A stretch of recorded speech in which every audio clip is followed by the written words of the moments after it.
അടികൾ പലവിധം. പപ്പടം കിട്ടാത്തത്, പൊറോട്ട നൽകാത്തതിന്, ചിക്കൻ കറി കുറഞ്ഞു പോയ സാലഡ് സംഘർഷം, ഒരു പ്രധാനപ്പെട്ട ആളെ കൂടി പരിചയപ്പെടുത്താണ്ട്. ലഡു കടം നൽകാത്തതിന് കടയുടമയെ ക്രൂരമായി മർദ്ദിച്ചു.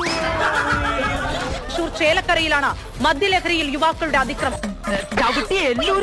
വൈകുന്നേരം മദ്യലഹരിയിൽ മുരളിയുടെ കടയിലെത്തി കണക്കും കാര്യങ്ങളും വേണം.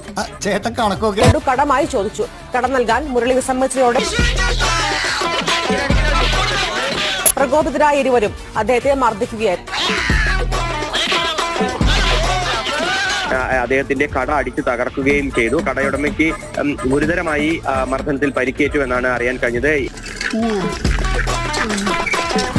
തോന്നൂർക്കര സ്വദേശികളായ വിനു, സന്തോഷ് എന്നിവരെയാണ് ചേലക്കര പോലീസ് അറസ്റ്റ് ചെയ്തത്.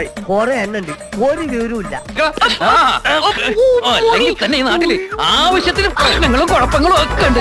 ഈ നാട്ടിൽ പുതിയ പ്രശ്നം ഉണ്ടാക്കണ്ട.